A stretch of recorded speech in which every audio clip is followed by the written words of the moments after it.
He knows that name like the back of his hand. The untamable, fierce, and lonely one, completely off his balance. Cecil Persham, the powerful knight who now inherits his father's title, can't believe he lost to such a weak opponent. His opponent wasn't shocked because he'd spent a fortune building that trap just for him. With the battlefield in ruins and his friends' bodies scattered around, a fully armored knight walks up to him with an axe raised like an executioner. But Cecil breaks the silence by asking if he's really enjoying the view. That only made the man furious, shouting that Cecil must be acting stupid on purpose, because it couldn't have been a trap unless he knew about the plans before they happened. That's when our hero drops a bombshell. He knew the plan all along. He also found out how big the enemy force was, where his own spies were hiding, and even which groups of helpers were carrying supplies to them. He knew everything, and the defeated knight was right at his mercy. But these were things he couldn't swallow, because he'd kept his biggest secrets locked away from everyone. That's why he can't believe a weak fool like that figured out all his plans before he could even finish his insults, so he kicked the warrior right in the face. He couldn't wait for the man to say yes, so he snapped and told him to shut up.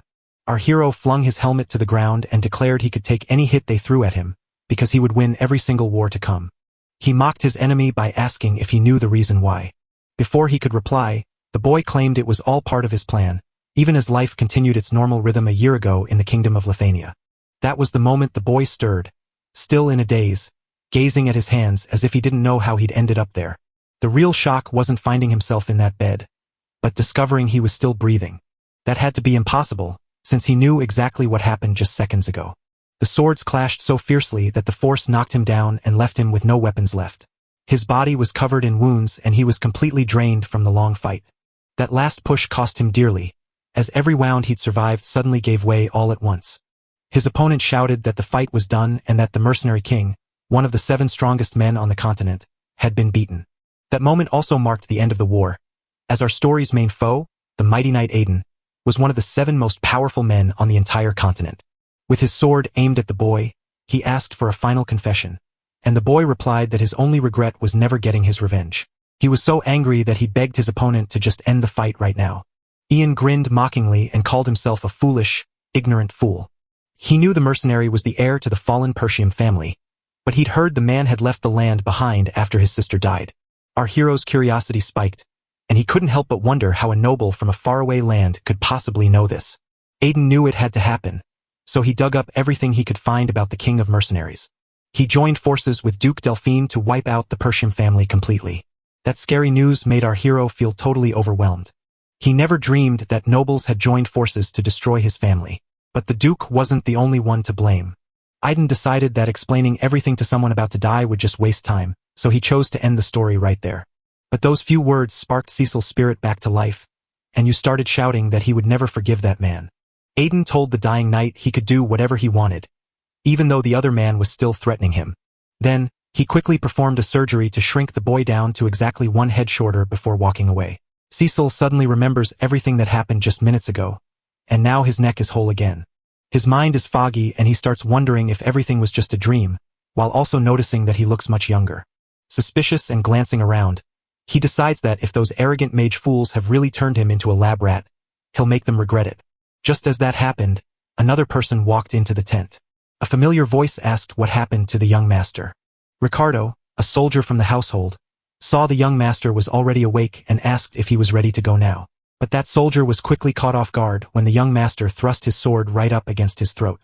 Cecil told the soldier he'd let him live, but only if he answered every single question with total focus. For a brief second, the soldier looked worried, but he quickly stopped taking anything seriously. He threw his hands up with a huge gesture, yelling that this was ridiculous, even for a young master. Cecil stared at the soldier, confused by how he could stay so calm, even when someone was threatening him. The soldier shoved the boy out of the way and claimed Cecil had fallen asleep after having a huge meltdown, which only made the protagonist even more puzzled. Ricardo touched his neck to check for scratches, then asked the boy if he had forgotten that he had insisted on leading the attack against the orcs. All that information left Cecil spinning in circles.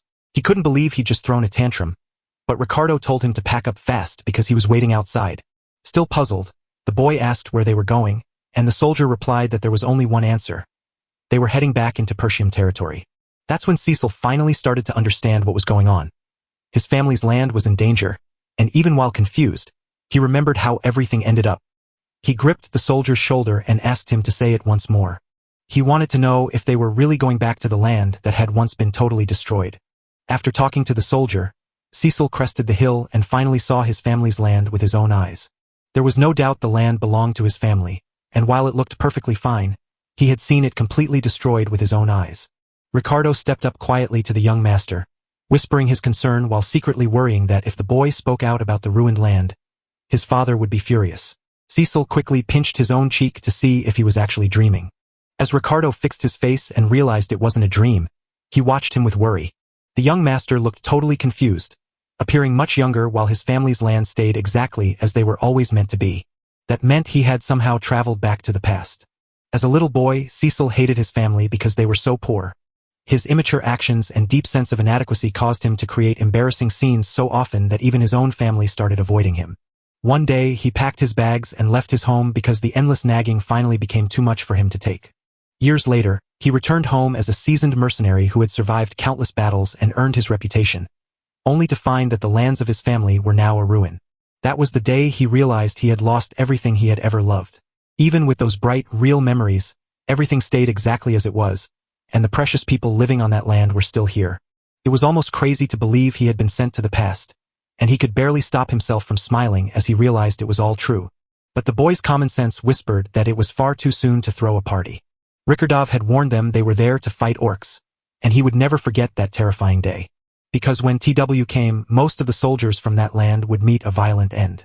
Fell dreamed of leading the soldiers, convinced that since only 3 creatures were mentioned, he could command the troops just fine despite his lack of experience.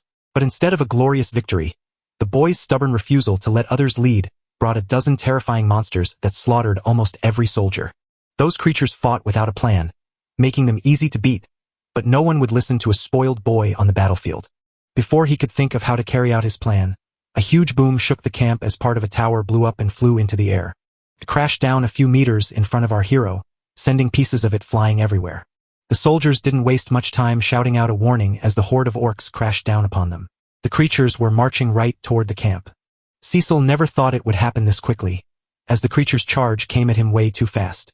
Without any plan to hold them back, the orcs started cutting down the soldiers, just like travel agents selling one-way tickets to the afterlife. And that's when the leaders shouted an order for the soldiers to line up right away.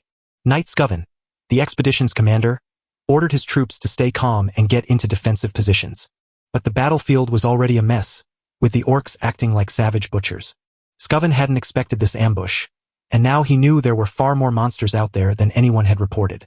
At that speed, defeat was just a matter of time. Amid the chaos of battle, a voice shouted to the commander. A warning flashed in his mind, forcing him to whip around and check behind him before danger struck. Even though he knew disaster was coming, he had no time to dodge, so the one who shouted the warning had to move to stop it. Our hero reached out and gripped the commander by the shoulders. He managed to throw the man out of the creature's reach and pulled him away from the deadly blade. Scoven watched it all unfold with his own eyes, yet he still couldn't quite believe what he had just seen. There stood the young master right at the front of the fight. But what was truly mind-blowing was what he actually did. He slashed his blade to cut the monster's arm right before it could even feel the attack. The creature felt pain, but the shock of seeing the commander and his troops was even worse. The orc roared in anger before his huge body hit the ground, for the wound was too much for him to take. Cecil sighed in frustration that he still couldn't use mana and wished he had been sent back even further in time. He walked up to the commander, who was still on the ground and totally confused by what he had just seen. The boy reached out his hand and asked for a gift. Scoven was completely in the dark about what was expected of him until Cecil made it clear he wanted the power to lead the troops. Scoven quickly calmed himself, realizing the young master's request was completely ridiculous. He jumped up fast and refused to let it happen, leaving Cecil feeling frustrated. The commander shook his head, insisting that this wasn't a game and refusing to let the young master take charge while things were still so messy. Cecil knew things weren't right because he realized he'd act just like the commander if the roles were switched, proving that no one could trust a spoiled kid. The moment the words faded, a new orc stepped forward, eager to end the fight the first one had left unfinished. Scoven was so worried about his hair that he told him to go back and let you take care of it. Cecil brushed off those words and swung his sword with fury, claiming the commander left him no choice but to strike. He threw the blade so hard at the monster that even the commander had to jump out of the way. Scoven instantly yanked the boy by his collar and shouted to see if he knew how close he was to getting himself killed. But Yui realized it the very moment it happened. He turned to look and found himself speechless as the sword hit the orc's head with perfect aim. Despite that terrible wound, the creature kept twitching from pain until its body finally gave out and it collapsed onto the ground, dead. Scoven was still trying to make sense of what had just happened, realizing the boy had hit the creature right where it hurt the most. Stiles stepped up to the commander again and asked what he thought was the most important thing in a battle. Before he could hear the answer, he saw the soldiers around him shaking with fear, and Cecil shouted that no one can win a fight while drowning in terror. You must carry an unbreakable fighting fire in your heart. Then the boy sprinted for his sword, and the moment he grabbed it, he charged right into the middle of the chaos where the fun was happening. He took long strides to quickly reach the creatures that were overwhelming his army. To everyone's shock, he had landed a blow on top of an enemy's head, putting him out with a sharp slice from his sword. Skaven watched everything from the front row, just like his soldiers, and stood speechless. Cecil yanked his sword out of the creature's head and dared the others still alive to charge at him. The boy said he wouldn't stop until every single one was gone. He jumped back into the danger. He landed exact hits on the monsters and dodged deadly blows while performing many different unplanned surgeries. Scoven started wondering if he was just dreaming. The commander couldn't move nearly as fast as that boy, even though he could use mana, which seemed impossible for such a fragile kid. Even though it seemed impossible, he could already tell the boy was getting very tired. He slipped away with barely a twitch to save his fading strength, landing one sharp blow to a key spot that made hitting twice unnecessary. He was already a master of the sword, but he had not yet figured out how to use the magic power. Perhaps Scoven believed that boy could grow stronger than even the current swordmaster. Amidst the chaos of the fight, Cecil kept taunting the monsters, claiming he was only just getting started. The trick worked, and suddenly every monster turned to chase him, eager to kill him and break his bones. The soldiers watched the scene and wondered if the young master was running away. Before long, they all turned to look at the commander, waiting for him to give them orders. Scoven stood frozen in shock, staring at the young master with his mind racing to make sense of what he was seeing. A boy leaped into the fray to draw every enemy's eye to him, then vanished from the battlefield right after. But he took a strange path, walking right toward the edge of the cliff. Scoven finally pieced together the boy's plan, realizing it was a daring move. That's when he spun around and had his soldiers lift their shields, knowing they would all follow the young master's lead. Meanwhile, the boy ran away from the monsters like a frightened hound fleeing from a pack of vicious dogs. He knew that a smart commander would have seen what was coming before it was too late. Cecil wanted to slash the creatures with his sword, but he was too weak and almost gave out from exhaustion. But he was sure now that he stood right at the cliff's edge, and his family soldiers would do their part of the plan. The boy was trapped in the middle, with the ugly orcs pushing closer and closer. That's when the creature suddenly sensed something was wrong. Now every soldier held a shield and a spear, charging fast toward the monsters. Cecil gave a quiet smile, knowing his plan had finally been understood. Now he was ready to leap off the cliff without a single worry. Because the soldiers were about to start moving. The commander had already shouted the order to every single unit. They were meant to shove every creature off the edge. The soldiers used their clever plan to push the powerful monsters back. The commander kept cheering his men on until they finally managed to push every single one of them over the edge. As the orcs met their doom, the boy scrambled to the cliff's edge to clone himself, shouting that the fight was finally over as the soldiers breathed a sigh of relief.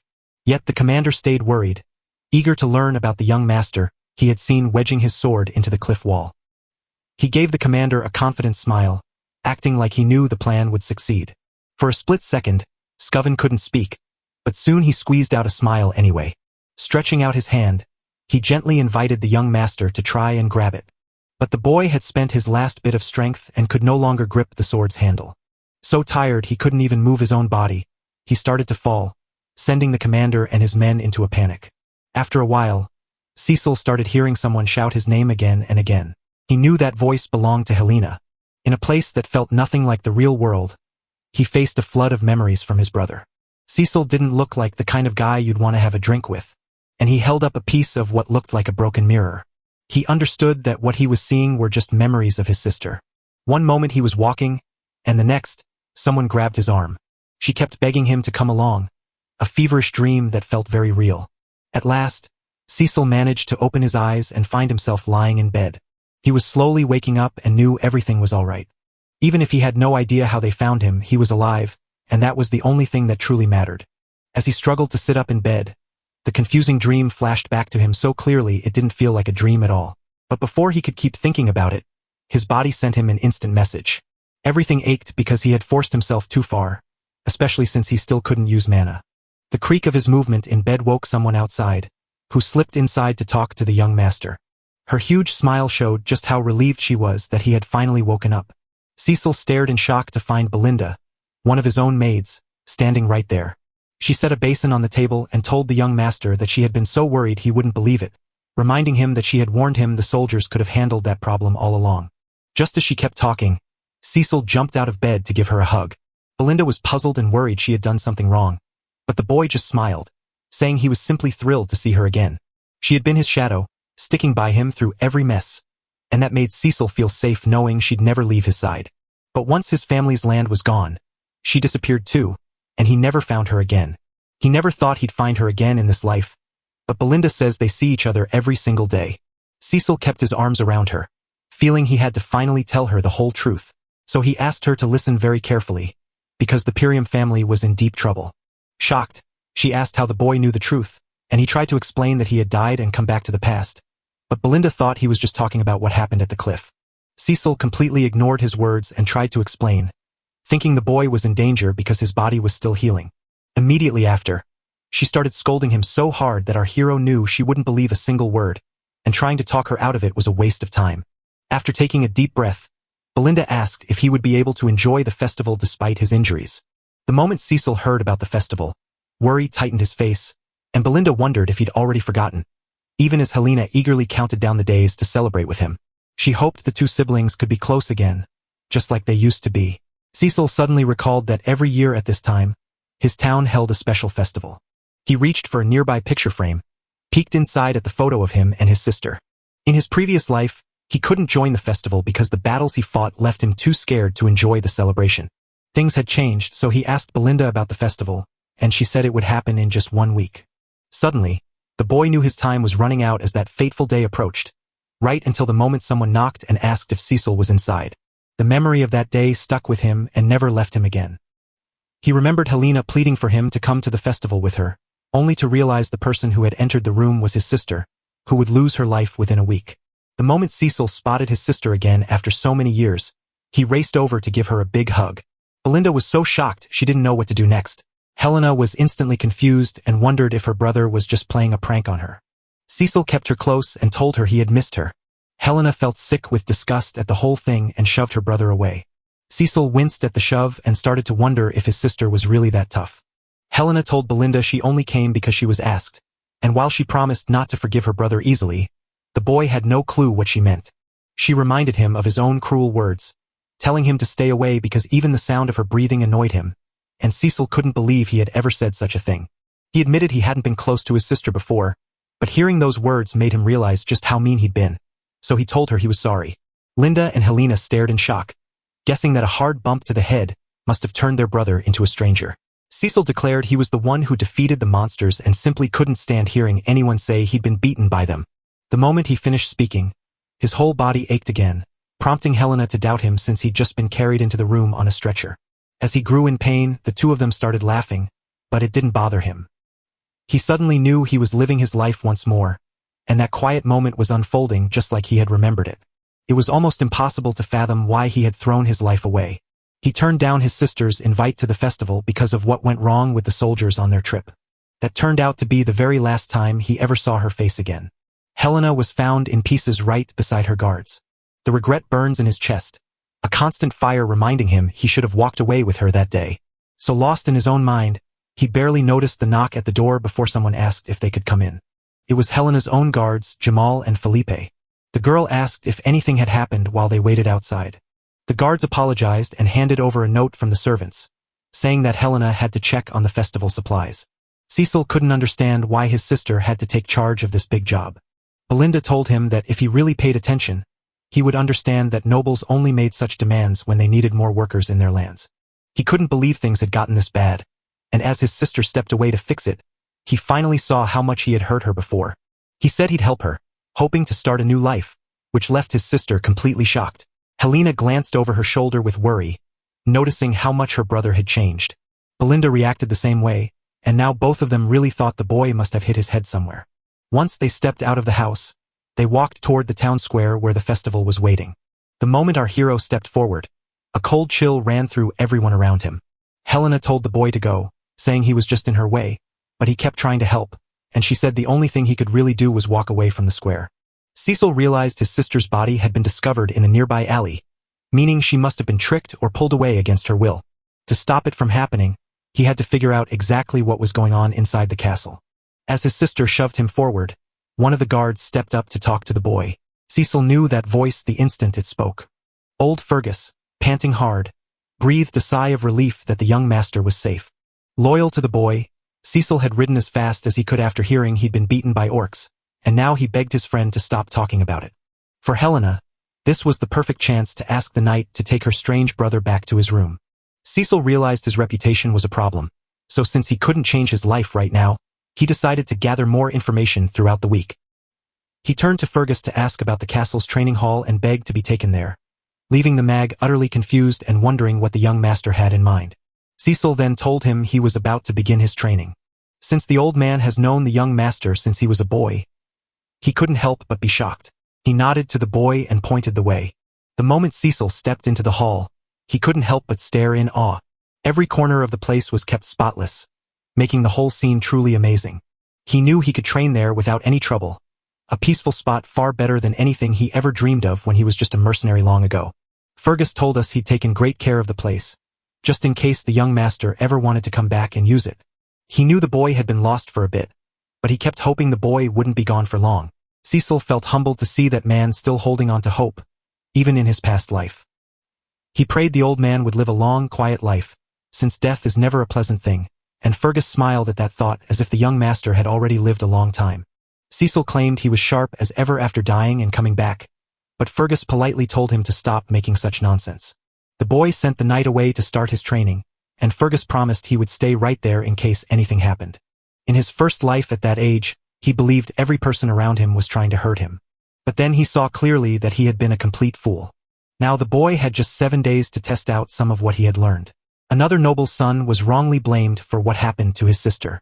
That clash forced the two families into a bloody fight for land, setting the stage for their eventual ruin. Basically, Helena's death was the spark that set off a huge disaster.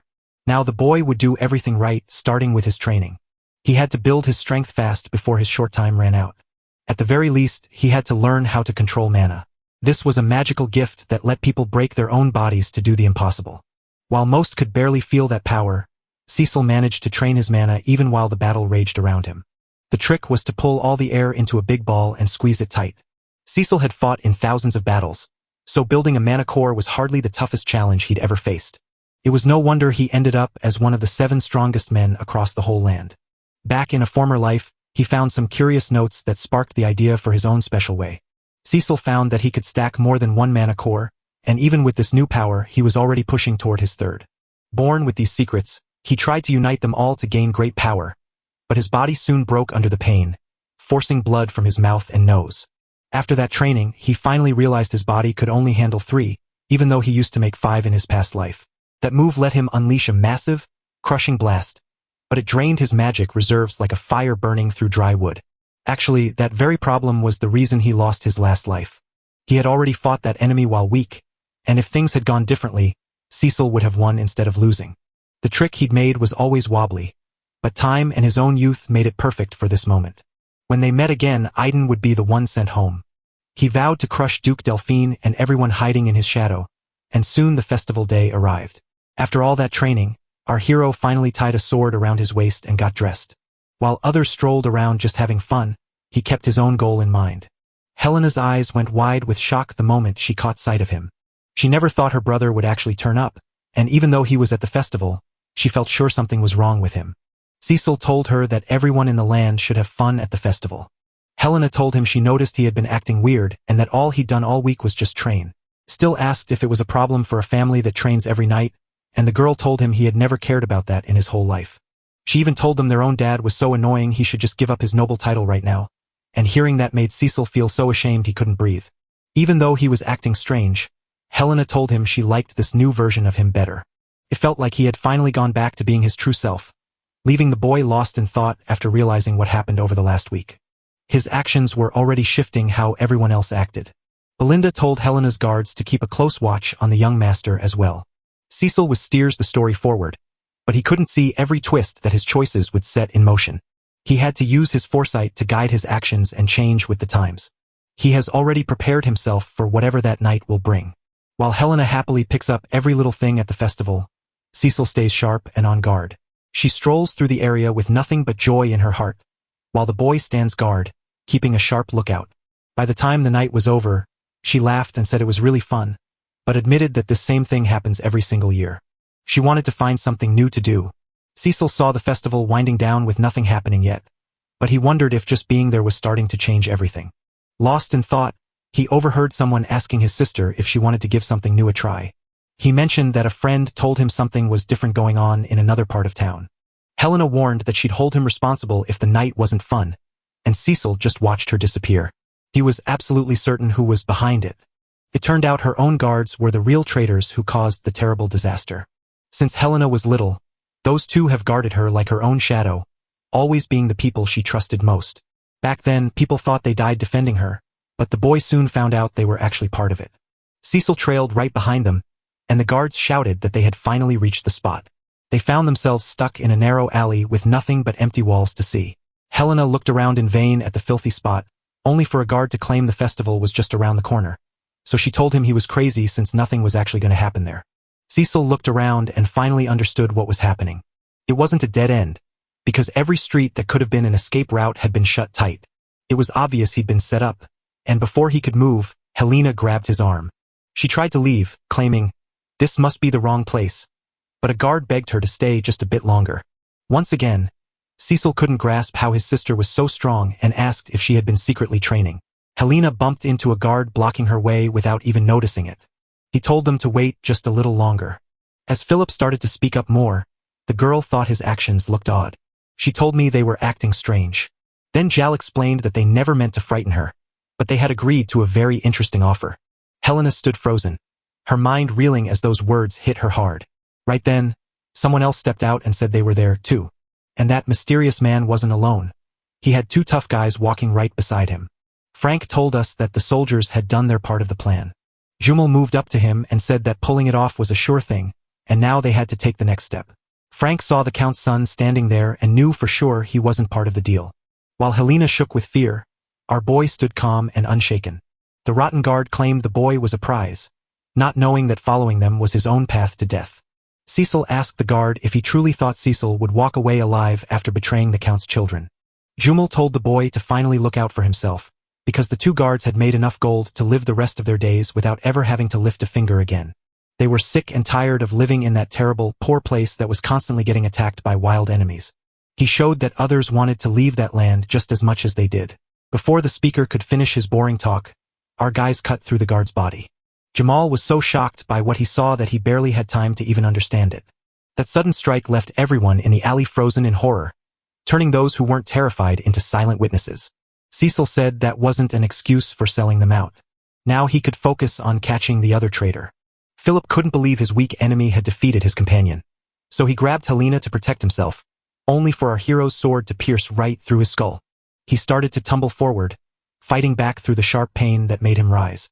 His body joined the grim scene of that dark alley.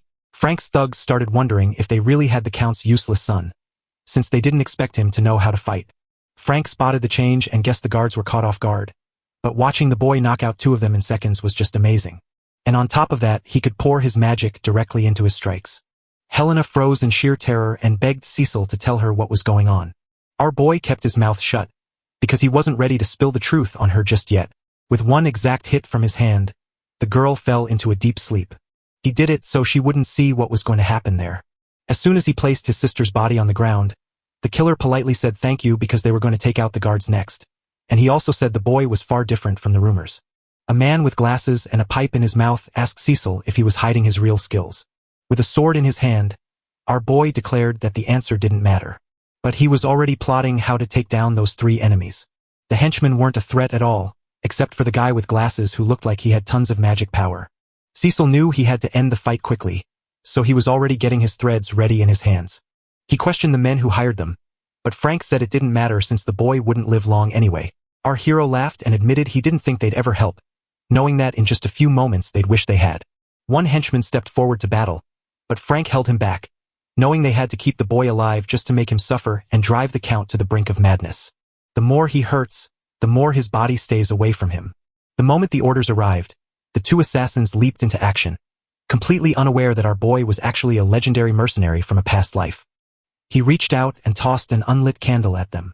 The first assassin was so confused by the candle's meaning and distracted by its light that he failed to see the slash coming right behind it. The blade sliced right through his head with perfect accuracy. The other assassin tried to sneak up on him, warning our boy not to depend on dirty tricks. The swords met for the first time, and Cecil decided he would not let that man survive. He moved his hand fast and held the killer's sword still. Now that he was unarmed, he couldn't stop Cecil's sword, and both Soviet and another person were knocked down to a much smaller size. The moment Cecil finished his second drink, he knew he had to stay sharp because Frank tried to strike right away, even from where he couldn't see. It was all thanks to the boy's skill that he could fight back so strangely. Even the killer, who was certain he had gone unnoticed, found himself impressed by that amazing show. He didn't have long to realize the boy was attacking again, swinging a blade that came so close to his head it felt real. Frank dodged the blow, but his pipe flew out of his hand and he nearly lost his neck. Because they were so close, the assassin struck back right away. Cecil stepped in with two swords in hand and stopped the attack. Frank grinned, saying it was a miracle he still had a head on his shoulders since he was so low on mana. Still felt a knot of frustration tighten in his chest after landing his perfect blow, only to see his opponent raise a shimmering wall of magic to stop the attack. Frank was baffled by the boy's weird fighting moves and feared he'd never know the truth, because the kid might die that night.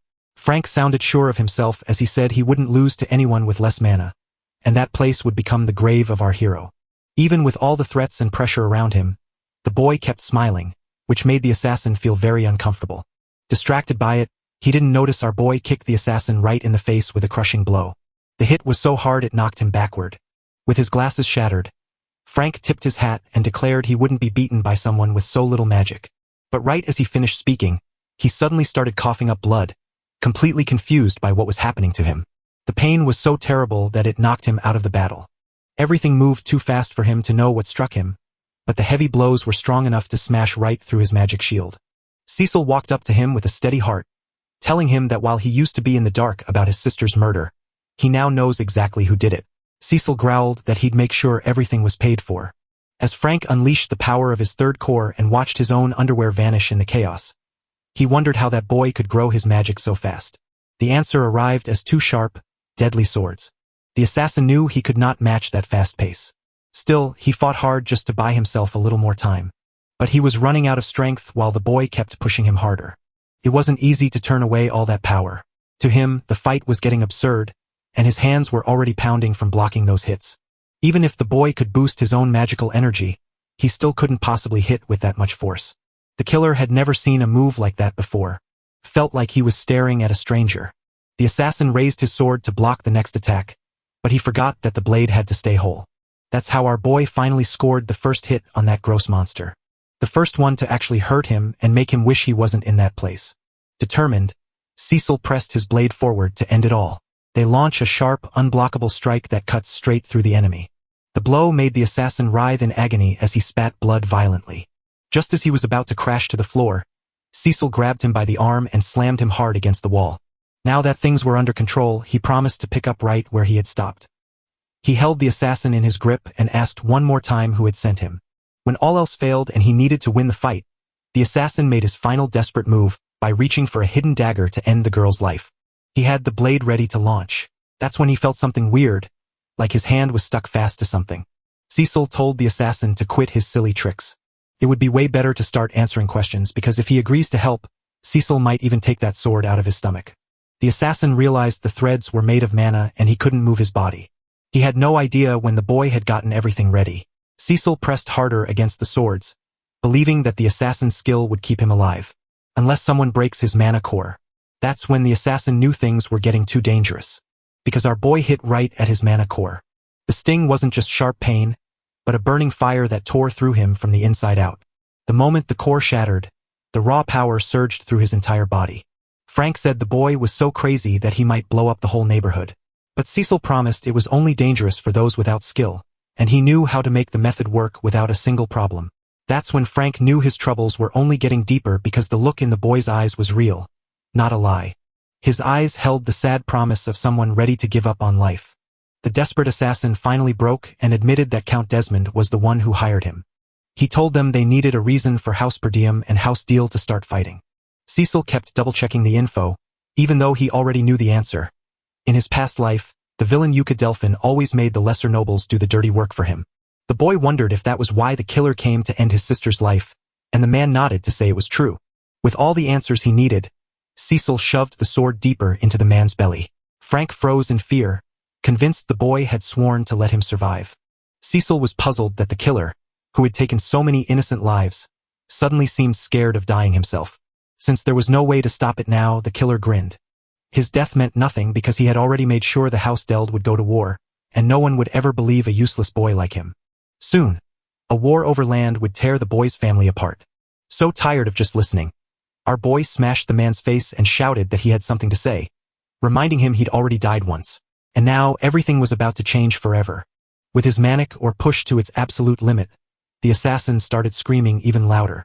Far away, the fireworks burst in the sky, and our little hero had finally fixed all his troubles. The ones who stood against us have finally met their end. Cecil glanced back one last time, seeing that his sister was still out cold but safe. With nothing left in him, he let go of his sword. Finally, he felt a wave of relief wash over him. The trouble was that he had pushed his body too hard, and the pain from his moves began to creep in. The boy collapsed and started to throw up. When he was a mercenary king in a past life, he could easily use 3 mana cores. He wouldn't let himself pass out in a spot like this. Heading toward a nearby building, he found a few lifeless bodies lying abandoned. He remembered this from a past life, and since the assassin spoke the truth, those bodies must belong to his other victims. That was Count Diggle's son. He and his guard were taken out. It was just one piece of the big plan to hurt Cecil's family. The moment everyone heard what happened, a huge fight for land broke out. Cecil knew he had to get rid of the bodies. He lit the building on fire, driven by a fierce need to change everything. Carrying his sister on his back, he started the long walk home. He didn't notice the mysterious figure watching him disappear the moment the boy kept walking. The mysterious man was already being questioned because his attempt to kill the girl had failed, and they desperately needed to know why he couldn't do it. He tried to convince the nobles that Cecil Persham was the one to blame. The highborn lords couldn't believe a boy everyone thought was lost could make it. He was so famously useless that no one even bothered to check his secrets for the mission, which made his excuse impossible to accept. But the assassin had to admit that the boy wasn't anything like the rumors said at all. He told the men that the boy was a completely different person, since he had watched everything that happened during the battle. He warned that nothing should stop a fight between the two houses and begged for one more chance. A few of them started yelling at him, saying he'd fail once more and that they had wasted too much time on this. While the impatient crowd demanded to get the man out right then, one voice cut through the noise and commanded them to be quiet. The man, looking scary, asked the assassin if they really wanted another try. He vowed that this time he would wipe out Cecil Persham completely. When asked how he would do it, he said it would be through a duel, and he already knew the perfect opponent. Those words made the nobles curious. The assassin whispered that Kael Velvet, famous for his huge muscles and incredible strength, was the man they were after. Even though he was young, his raw power was unmatched, and no one in the north could survive a swing of his sword. Since he was Cecil's cousin, setting up a meeting between the two turned out to be a breeze. Even though the nobles were still eager to be done, they chose to listen, while the man at the top told the assassin that this would be his final mistake. Back at his family home, he kept right on training. The old guard was sorry for bothering him to bring news about his meal, not realizing something was hurtling straight at him. One of Cecil's mana threads was tied to a sword nearby. The object was quickly pulled toward the boy and caught in his hands, and after Cecil made a few swings in the air, he decided it was time to stop. Suddenly, he realized he wasn't the only one in the hallway anymore. Fergus stepped forward, apologized again, and said the boy had been too lost in his training. Inglyde's curiosity made him ask how the boy managed to do that. Cecil gripped the sword by a single thread and asked if that was what he meant. And the truth was simple. It was a thread of mana, a skill he had used every day in his past life, though he still wasn't strong enough to master it completely. Since his mana was running low, he decided to cast the spell using just one thread. Fergus told me he'd seen many things in his years as a knight, but what he showed me was truly amazing and unheard of. The old man was puzzled because the boy had started training late and couldn't use these powers before, so he wanted to know how Cecil had suddenly learned to do all of this. and our boy asked if he had news to share. Fergus was surprised to hear that Fergus had come just to say thanks. The night was bright and clear, and he spoke about the brave things the boy had done to save Helena's life. Cecil shook his head and said he didn't deserve thanks because he'd only done what anyone else would have done in his shoes. Now they could finally go and find something tasty to eat. Since Helena was attacked, the rest of the festival was cancelled because that attempt on her life was so serious. Helena sat at the table, seething with anger that nobody would believe her brother had saved her. She urged Cecil to fix the problem, but he didn't care since nobody believed a word he said. Belinda was so angry when she learned that Nana's personal guards had tried to do that. Cecil had finally turned the first big moment of his life around, and Helena was still alive. He managed to stop a huge war from starting for now, but he knew his enemies would keep trying to cause trouble. Alone, he couldn't keep going forever, so he had to gather his own power. Thinking about it, he lost his focus right when a maid walked into the room. Cecil figured out that to make his plans happen, he first had to find out how his family's money was doing. All he was given to eat right then was a single slice of bread. Cecil stared at it, puzzled. He asked Belinda why dessert was on the table before the main meal, and she admitted they had no money left to buy any dessert. It was as if that wasn't enough because outside the people were furious. Because the festival was cut short and caused big losses for the merchants, they were demanding to be paid back. They all stood together right in front of the castle gates. The whole town was angry, shouting that the rich didn't care about the suffering of others. Cecil hurried to the window to peek outside, while the loud shouting had already made Belinda nervous and ready for this moment. She told the boys they should have seen it coming, because the local merchants depended on festival tourists to make ends meet, and until last year they barely had enough to get by. Since the festival was cut short this year, it was no surprise that they were furious. Cecil had no clue how terrible things really were in his land. He saw that if things kept getting worse, people might start using violence to fix their problems. Turning to Fergus, he asked what the soldiers were up to, since they were supposed to be keeping the crowd in check. That's when the old man told them they had no soldiers left. Only a few were left, frantically putting back together what the orcs had torn apart. North of Persium, fierce barbarians are always fighting, while to the east waits a terrifying forest filled with monsters. That land didn't just lack money. It was also missing skilled workers, and Cecil quickly saw the truth was far graver than he had imagined. He grabbed Belinda by the shoulders and said he had to talk to her. He realized she controlled his allowance money, so he suggested they use it to settle the angry merchants. That's when she finally told him he wasn't getting any money from home. Cecil asked why, and she told him his allowance was gone because he kept wasting his money. The boy suddenly realized he had no money left to spend. He begged her for cash right away, only to find she had none left herself. Now perched on the windowsill, he started to think that there was nothing left to help him because everything was either gone or too hard to find. Starting anything without money is almost impossible, so his first job was to find some resources. While he wondered what to do, a soldier sprinted through the castle hallways. He rushed straight to the young master to deliver the news. The moment Cecil saw Ricardo breathing hard from his rush, he asked what was going on. The soldier whispered that the game was hunting him down. For just a second, our boy had to dig deep to figure out who that name belonged to. In the same breath, the commander of the guards was getting beaten. His attacker hit him over and over again, showing no pity at all. He treated the general who commanded the region's army with open contempt. The last strike was so hard it smashed right through the commander's armor, and just then, our hero burst onto the scene. Looking at the mess, Cecil knew he wouldn't let it keep happening. That was the moment Kane spotted the person he'd been waiting for finally walking through the door. Standing right in front of our hero, he tried to scare him. He gave his long-lost cousin a fake smile and a greeting that didn't feel real. Despite seeing everything that happened, Cecil showed no fear and finally realized who that person was. He was Kane Lowes, the heir of Count Lowes who had stood as an ally to his family for many years. In his past life, he was the only friend he had and the only enemy he faced.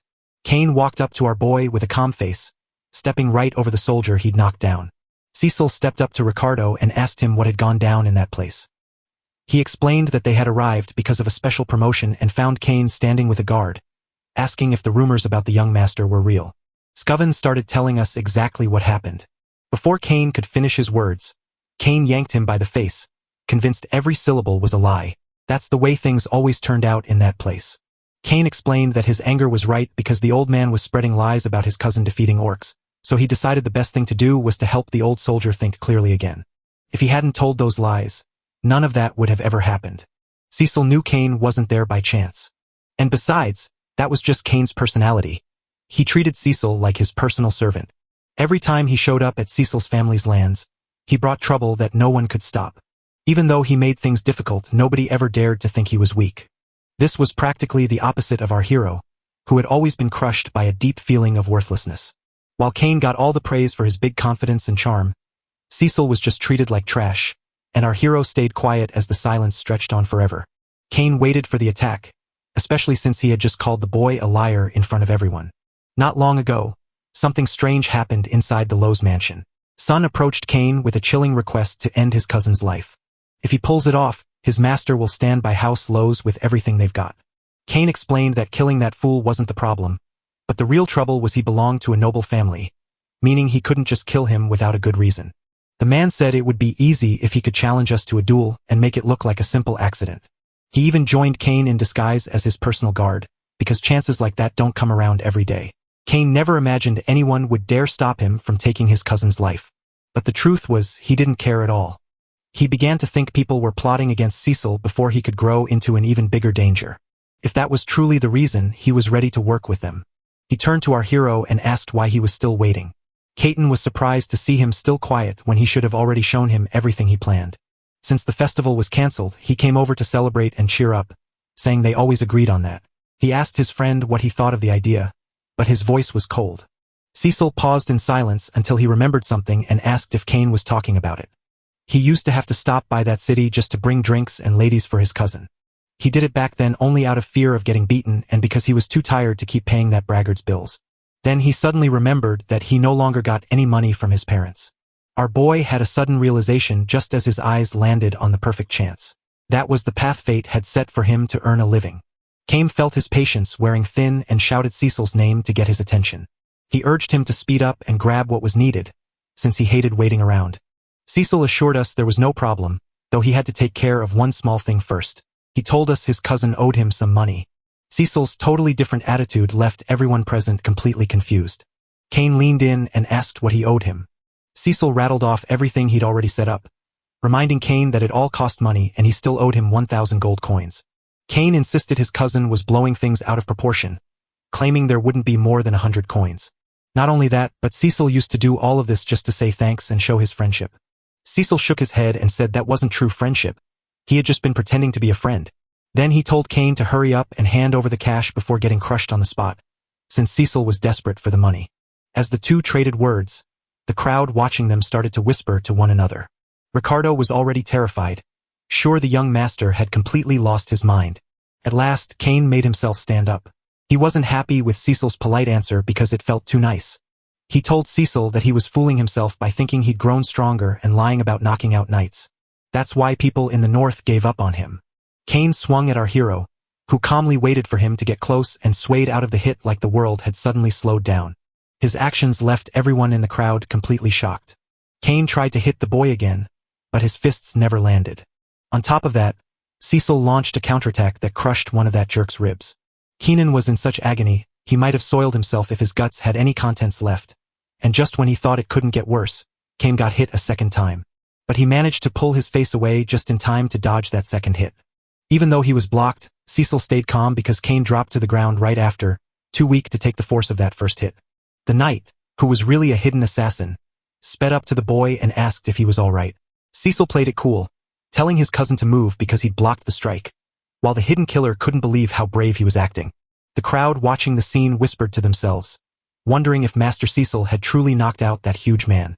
Cecil cast a quick look around, and suddenly he knew exactly where they were heading. Now he understood their plan perfectly. Kael turned to his knight and asked if the show he just put on had felt real enough.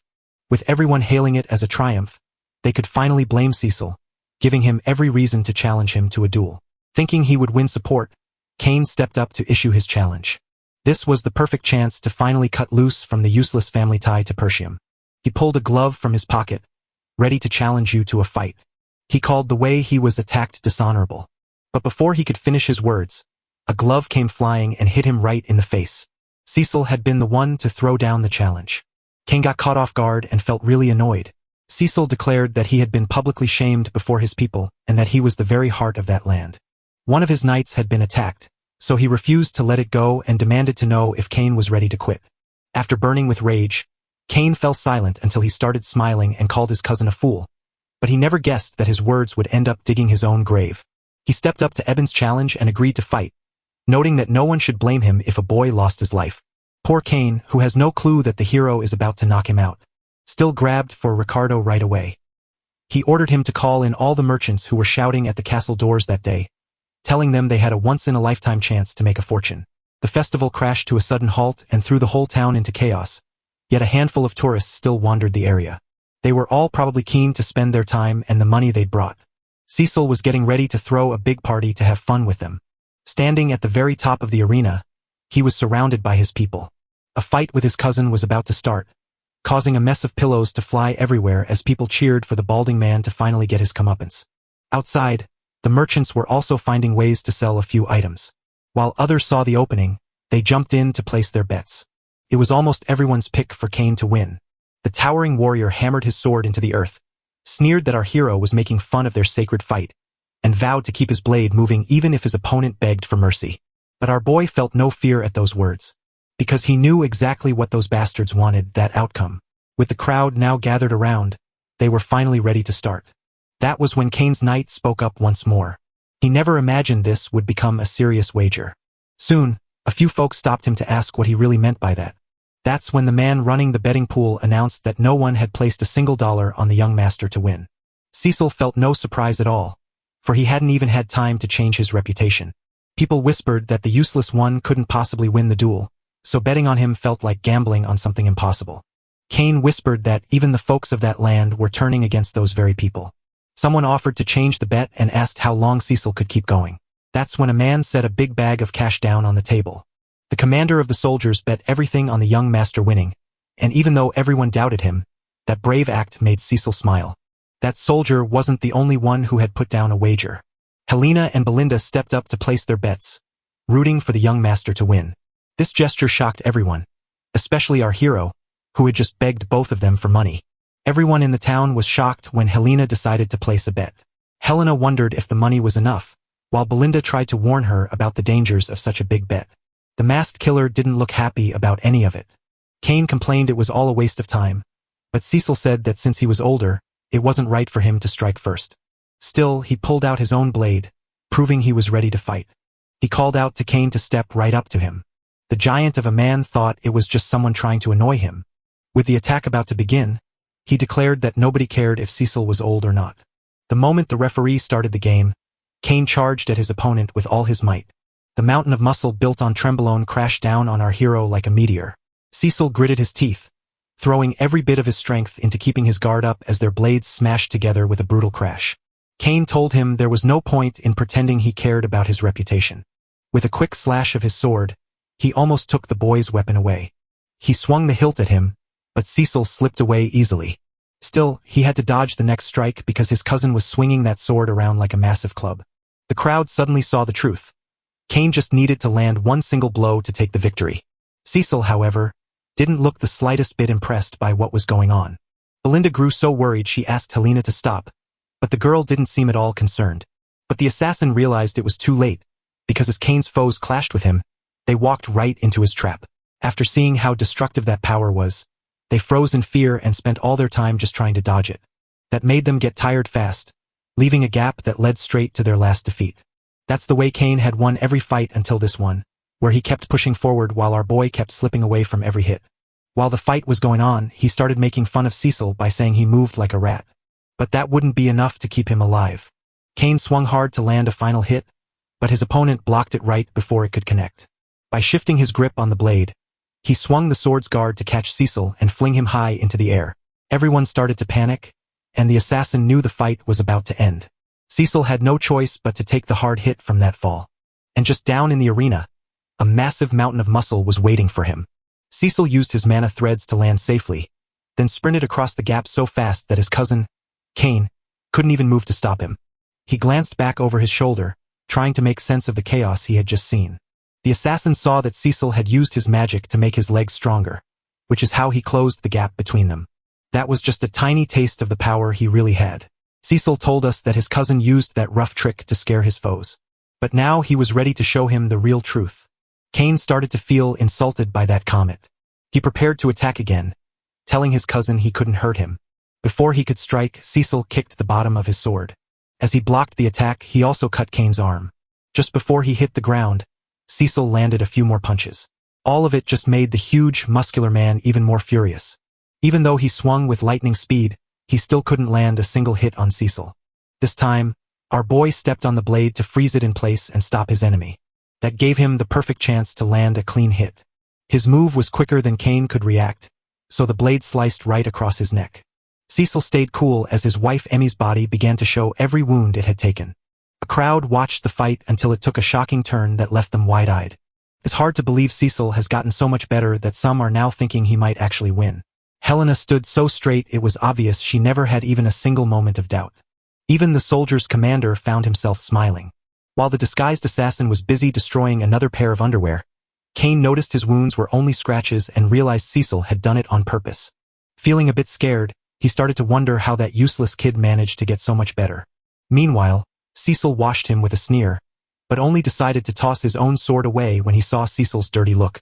As the blade dragged across the ground, Cecil laughed off the danger of the wide gap between them, declaring he'd keep the duel going with just his bare hands. This time, Kane felt his pride crushed and his anger boiling. Our hero knew it was time to teach a lesson to the giant with his own hands, and Kane, not liking those words at all, started asking what exactly he planned to do. Cecil told his cousin that his heavy muscles wouldn't stop his sharp sword, so he chose to fight with just his hands because his cousin always bragged about how strong he was. To push them harder, he promised to double their bet, meaning that if Seal walked away the winner, she would leave with 2,000 gold coins. The people of the city laughed at the idea that the young master could win without a weapon. Even the disguised assassin was stunned to silence, realizing that fate had handed them a perfect setup where the strong man couldn't possibly lose. The man in charge of the bets didn't hesitate to rush everyone into betting on this new part of the fight right away. The crowd cheered wildly at the duel, but seeing Cecil's power made them realize the young master might just shock everyone. Kane felt so undervalued that it only made his anger grow even stronger. Cecil promised that his cousin, who loves juice, could have his sword whenever he needed it. By then, he was totally out of control and ripped his coat off. Kane, like a wild beast let loose, lunged at our hero with his sword. Belinda was terrified, secretly hoping the young master would be more careful and actually use his sword. Kane was completely seized by a wild rush of madness, convinced that this time he would finally triumph. Cecil, however, was sure his cousin needed a real good beating right now. Even though the attack came fast, it missed our hero, who used that split second to sneak in even closer. He moved across the arena floor so lightly that he seemed to be dancing on air. He easily slipped around his cousin and gave him a hit whenever he could.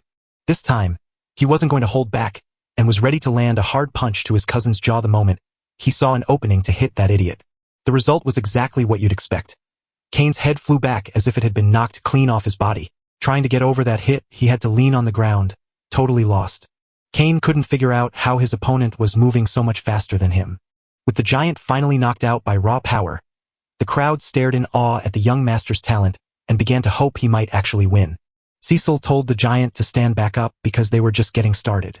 Once more, Kane let rage take over and charged at our hero like a wild, furious beast. He swung every sword trick he knew at Cecil. Not only did they all fail to land, but he started to wonder if our hero was too afraid to even meet his gaze. He had always obeyed orders, every time the strong man came to his land. That same boy was the one beating him up so hard. Kane was convinced he had to beat him right now to make sure his family would have a future. But suddenly, the fight changed direction. Just a moment ago, Cecil was landing brutal hits. The next, Kane walked away with even worse bruises and pain. Even though his face was ruined, he still couldn't make sense of what was going on.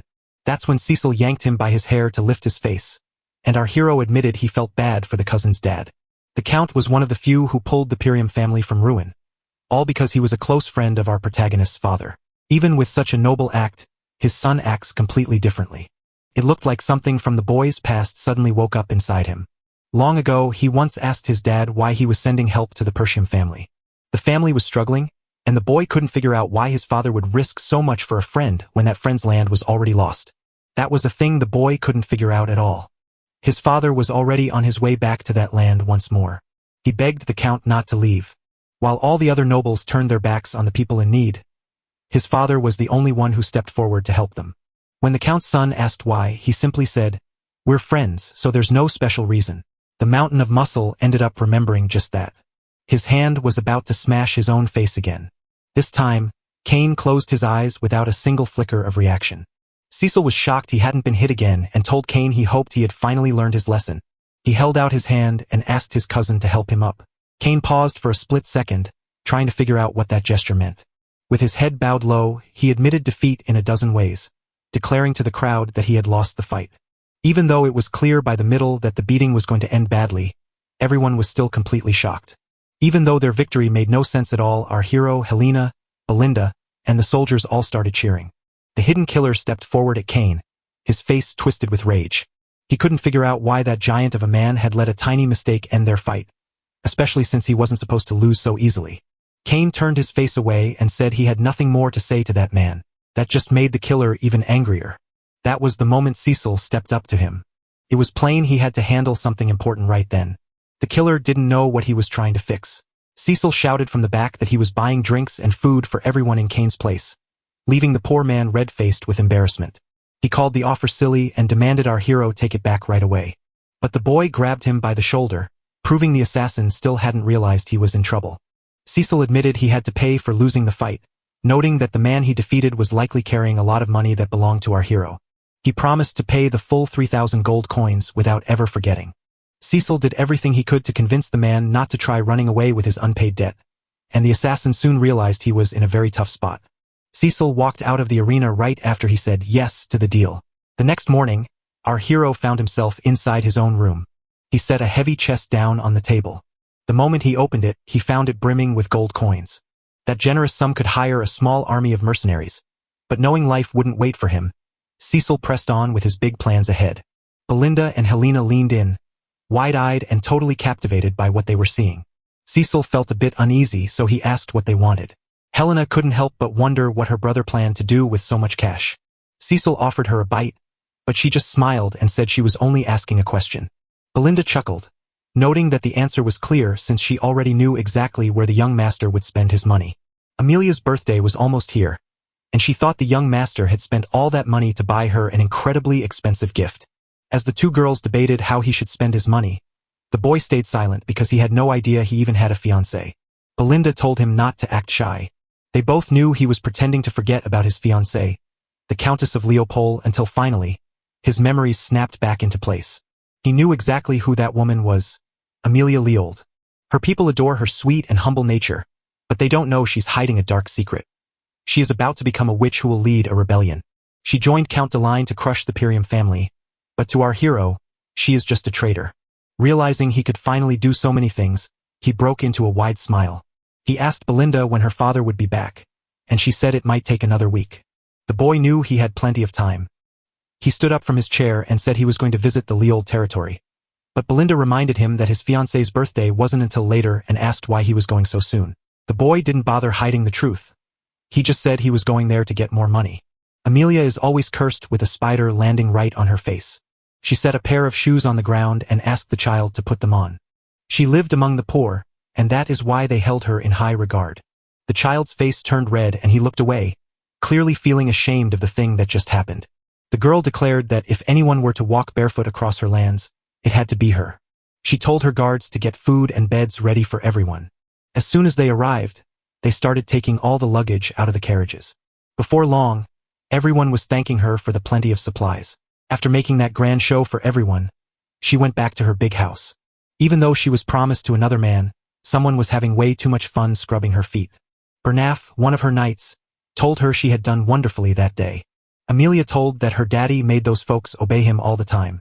People are far more willing to help others when they've been helped themselves before. The knight assured her that the people supported her and would help her win the next leadership, but she was distracted by her own thoughts. With a bold and nasty shove of her foot onto his face, she demanded to know what happened when he faced the northern swordsman's deadly blade. The knight apologized, admitting he'd lost on purpose to keep the spotlight off himself, so he wouldn't ruin the secret plan he was working out for her. As he gently rubbed her feet, he whispered that it wasn't time for the world to see his true claws yet.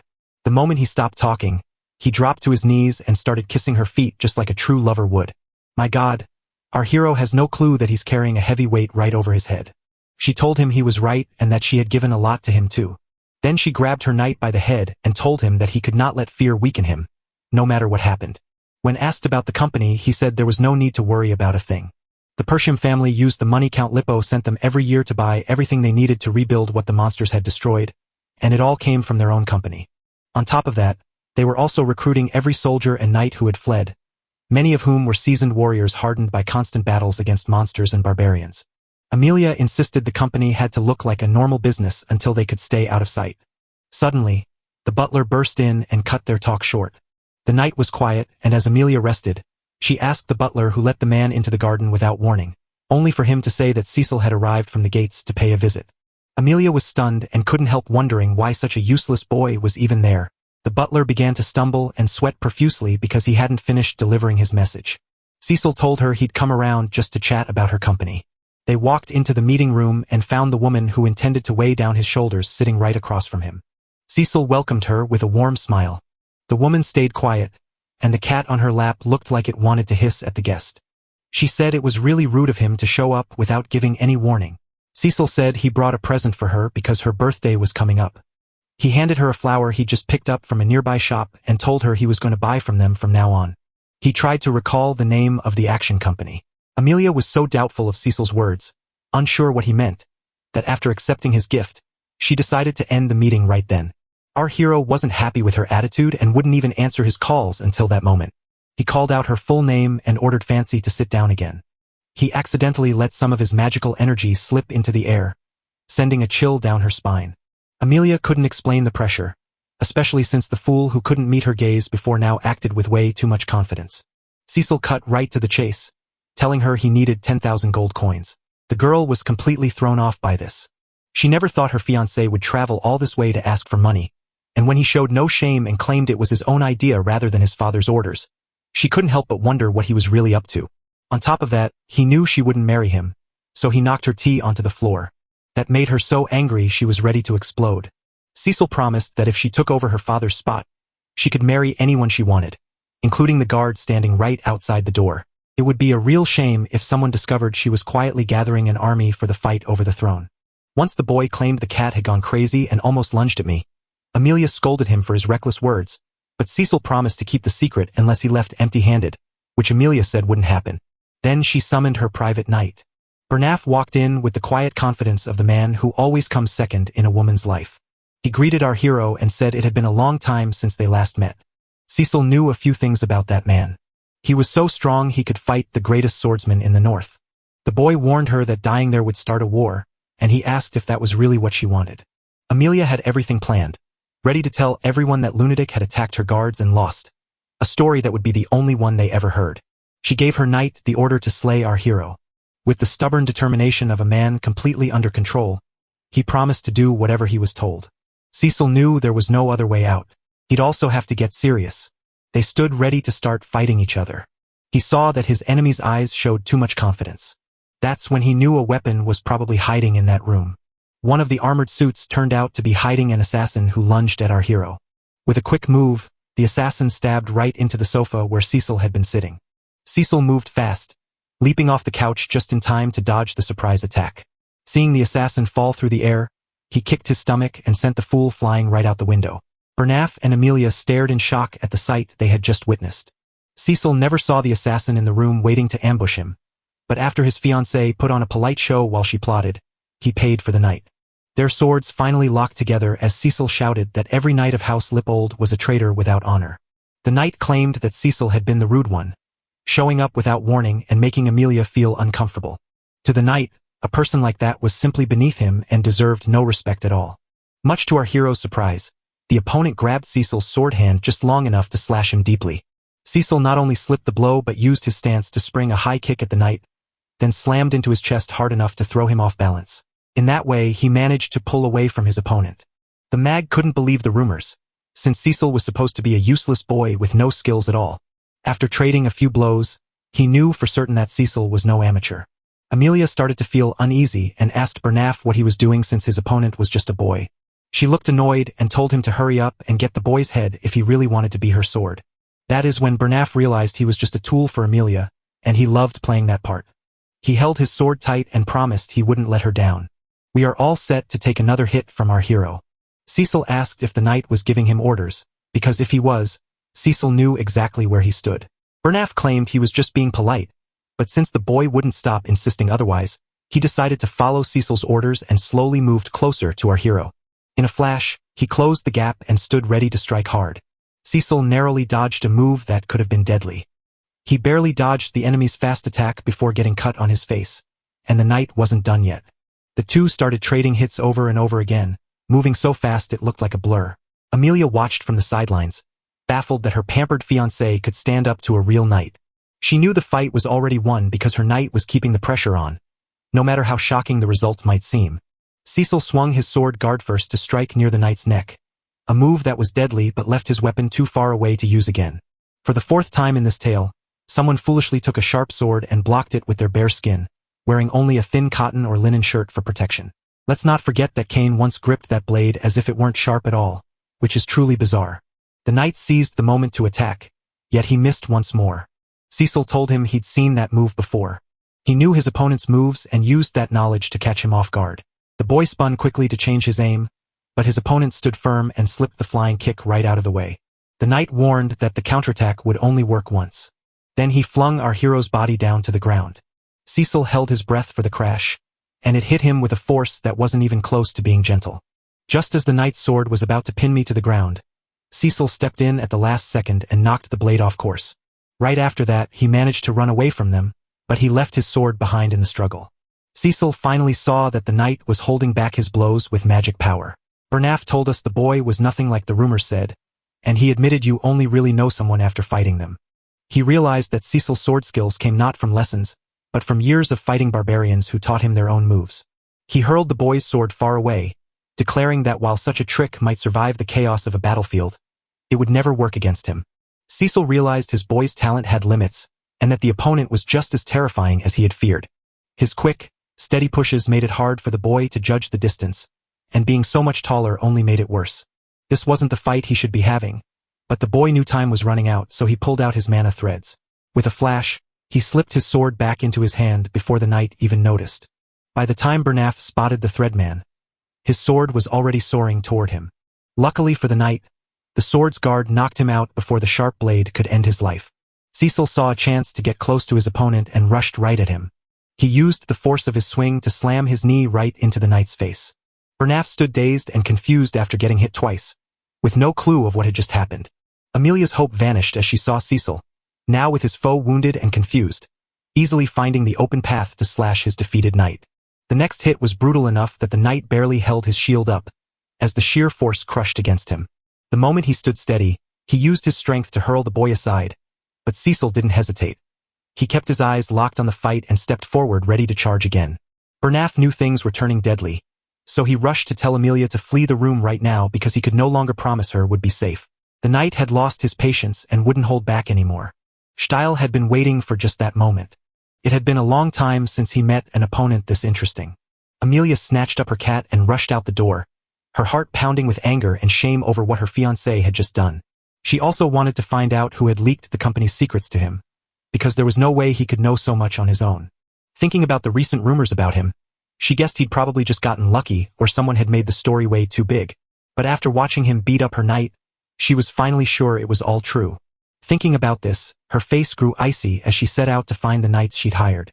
The moment she stepped into the room, she saw only bodies on the floor and a strange woman who turned to Amelia and realized she had arrived.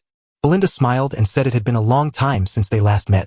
Amelia knew she was just a maid working for the Pirium family. Before she could even move, Belinda slammed her down and pressed a knife right against her neck. Amelia found herself trapped like a prisoner right in her own home. Belinda wasn't expecting her to still have that nasty spider in her mouth, so she grabbed it out with her own hands.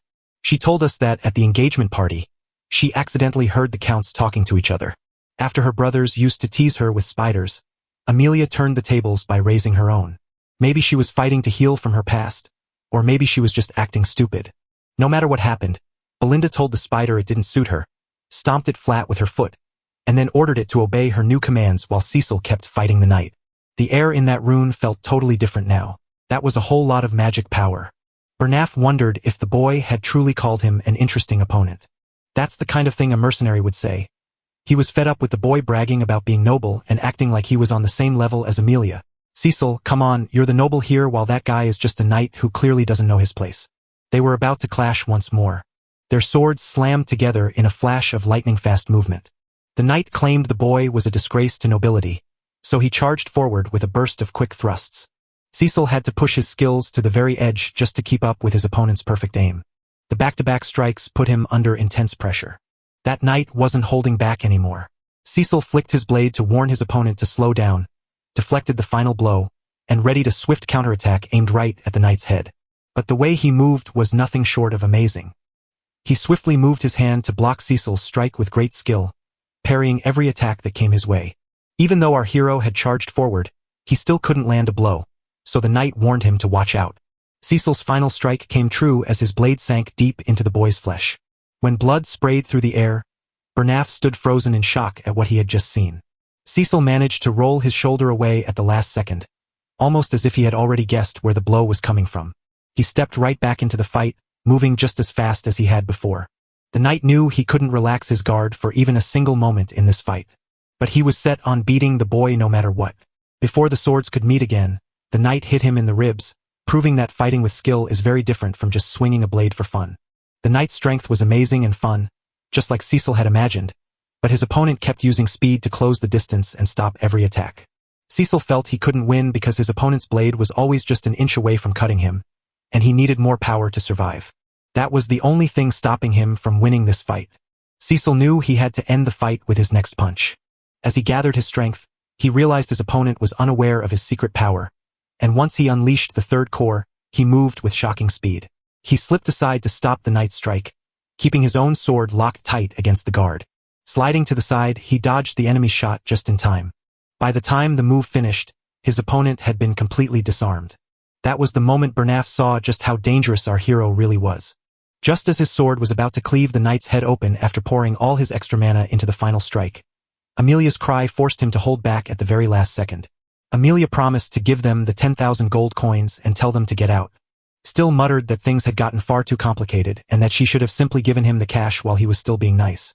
He finally pulled his sword away from the knight's head. Belinda thought the fight was too big for just a lover's quarrel, and the boy said it was all a misunderstanding, but then he brought some very bad news for Amelia. Now he wanted 20,000 gold coins because the place was a total mess and several of Amelia's soldiers had been beaten. Even as the cat nibbled snacks beneath the sofa, the girl started smashing things because she was so angry. She stared in shock, unable to believe the crazy thing she'd just seen. Hernan apologized, admitting the boy was far stronger than he'd guessed, and that he hadn't done enough to learn about his enemy. Amelia saw that Cecil had changed in ways she hadn't expected. Bernaf hesitated and asked if he should tell Duke Delphine, but instead of an answer, she just slapped her servant across the face. She warned him to be careful with his words and explained that the Duke's power was so great that anyone who learned the truth about what happened would be cast out. She agreed to join him and help destroy the Pyrium family only because he promised money for her rebellion, and if anyone finds out about it, her brothers will kill her. If they find the company, they'll learn about her secret deal with the Duke, which is why Cecil has to die right now. The knight nodded and promised to follow her orders. When Cecil's knight was asked how the boy got away, he explained that the boy had a few small cuts all over him and one big one on his shoulder. Because he had burned through so much energy, he needed a while to rest and get his strength back. The trouble was, if they couldn't move quietly, they'd never be able to count on the Knights of House Leo for this job. That's why she chose the ones who had spent all this time training. The knight understood she was speaking of the wildcats. Among the orphans she had trained, these 12 were the very best, and after pointing to a spot on the map, she ordered them to go there, and the moment the knight saw that place, he finally understood everything. That narrow canyon was the only way between the two lands, making it the perfect place to slip someone away without anyone noticing. The knight promised to get his squad ready. Amelia wanted Cecil to pay the ultimate price for what he did to her.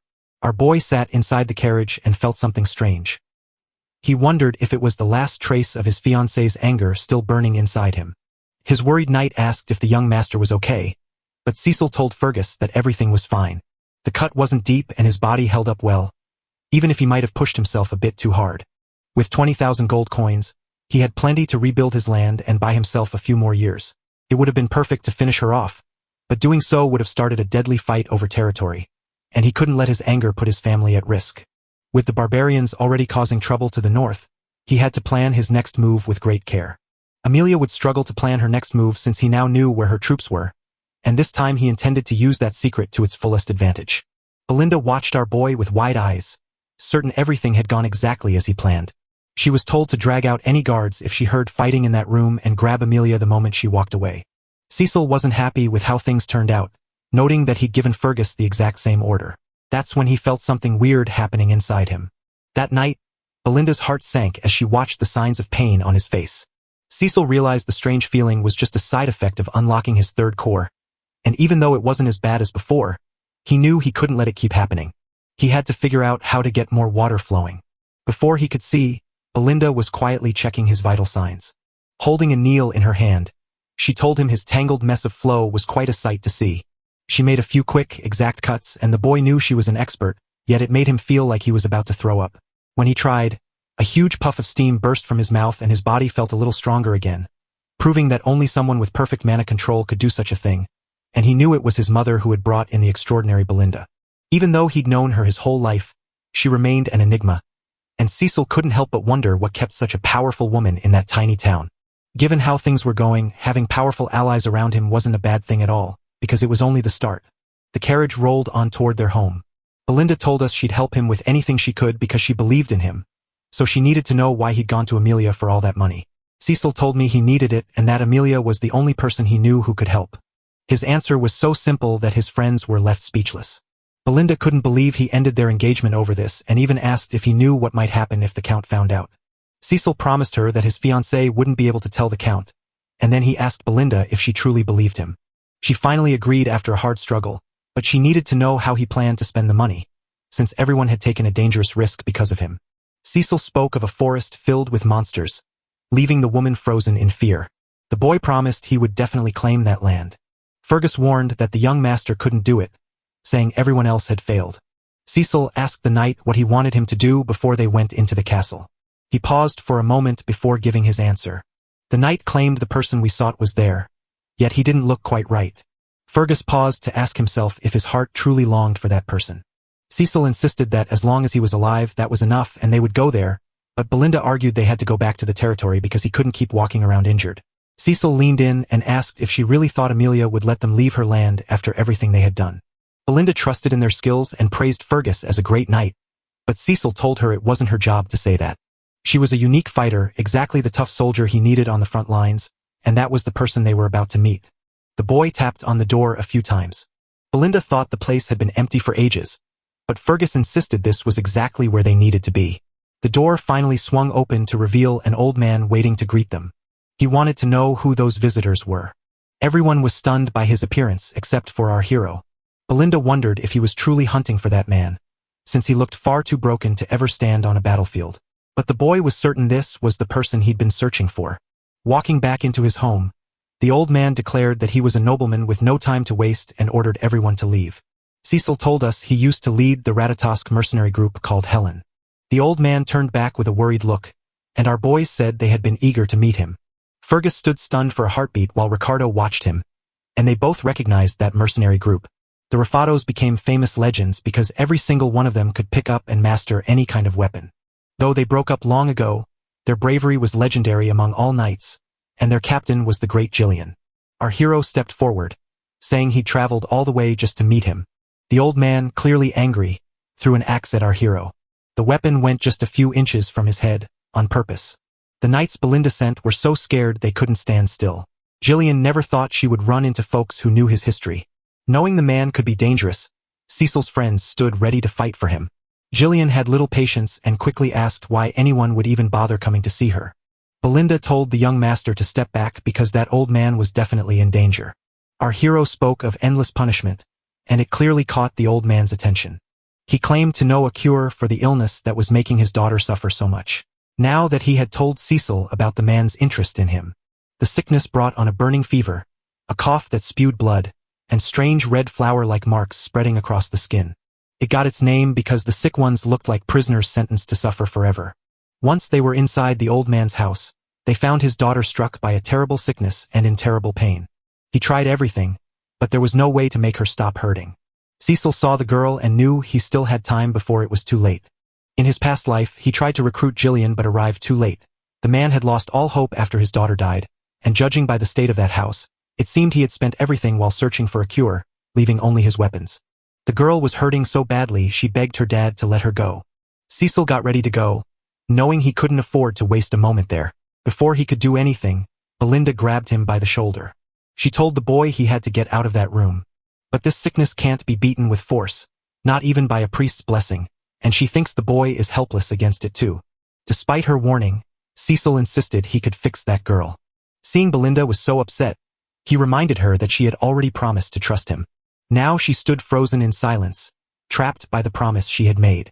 Knowing exactly what he had to do, Cecil handed her a list of everything that needed gathering. He waited for those herbs to be brought to him. Belinda looked curious about mixing those different remedies together. For mercenaries who wanted the land without a place to return to, knowledge is essential for